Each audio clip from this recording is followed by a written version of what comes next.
So many of people have asked about how photography, a critical introduction, came into being. It's an interesting story. I don't know whether you know how books are commissioned, but how publishers operate is that various editors do visits to universities and to conferences, and they make appointments to meet with faculty, with academic staff, and have discussions about what sorts of books we think would be helpful to us in terms of teaching and learning within our particular field, in this case photography. So that's exactly what happened. Way back in the early 90s, the then editor for Routledge came to see me and asked me what I thought would be a really helpful textbook for introducing historical and theoretical studies in photography. And I said, well, there are lots of basic histories. There's really a whole number of histories of photography. There are more now than there were then.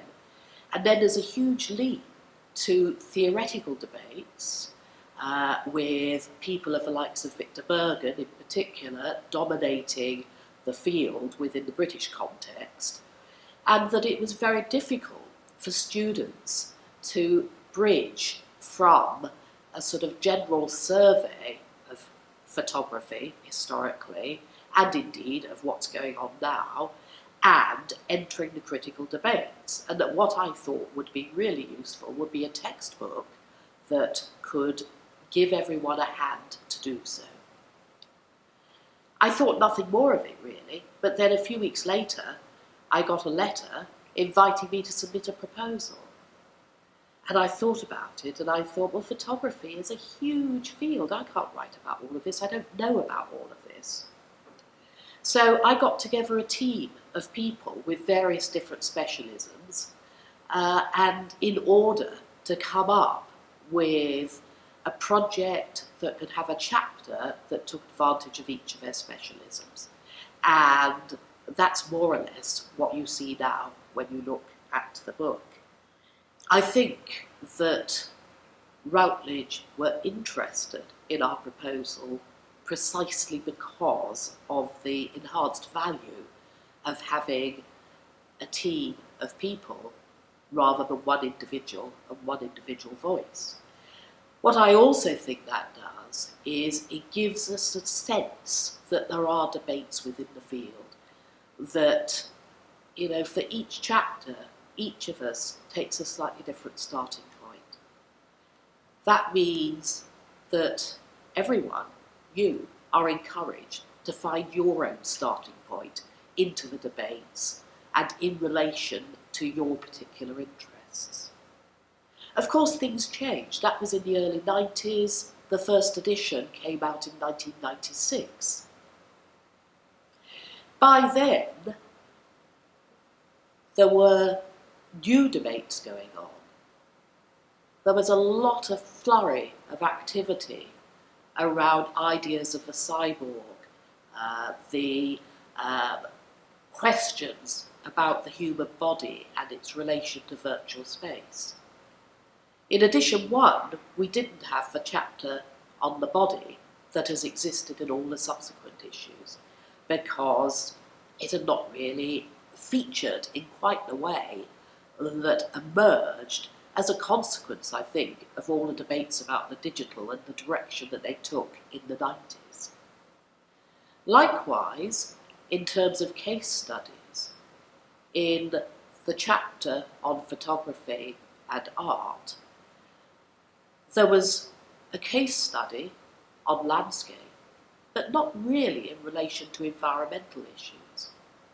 More recently, it seemed important to really begin to introduce environmental issues to the agenda because that's what people are thinking about now in terms of questions to do with land, place, and change. And simultaneously, in this new edition, which is edition 5, we've integrated all the discussions of the digital into 6 chapters rather than having the separate chapter that existed from the first edition onwards, that was dealing with digital debates as new media, as new debates. But they're not new any longer, they're old debates. That doesn't mean to say they're not current, but they can be worked through and need to be worked through in the context of the discussions in the various other chapters. The other key change that has influenced the way the book developed is that when we first proposed it, we were conceptualising it very much for a British and Irish-based market. We were thinking about students who study in ways that are very familiar to all of us as a team working within the British system.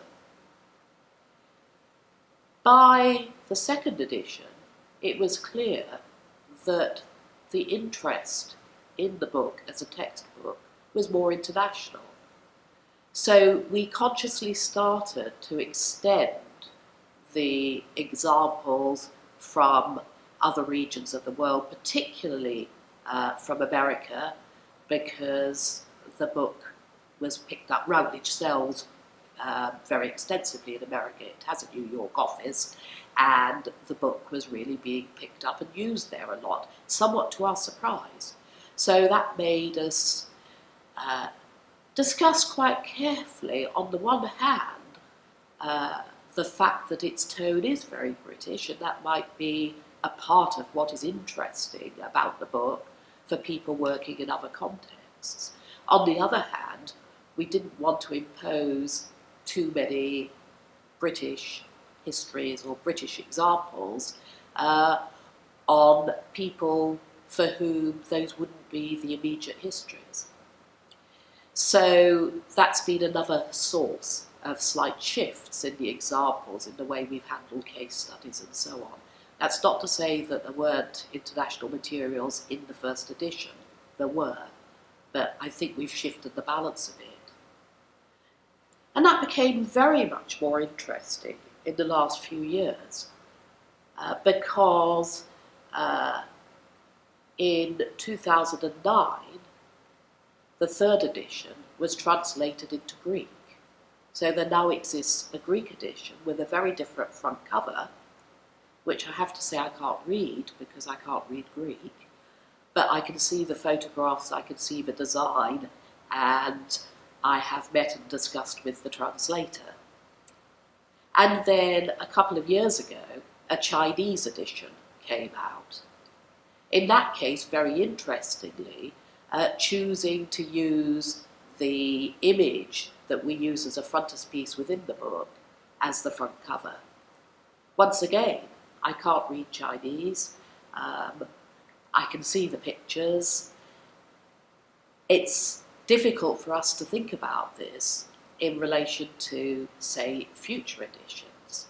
Should we be looking more at Chinese photography? Well, we don't have any expertise there. Or is what is interesting about the textbook precisely that it comes from a British team accustomed to the British photography education system and the context of debate that tend to take place, particularly in a European context. So, there's a brief history of the book. I hope you'll enjoy working with what is now the 5th edition.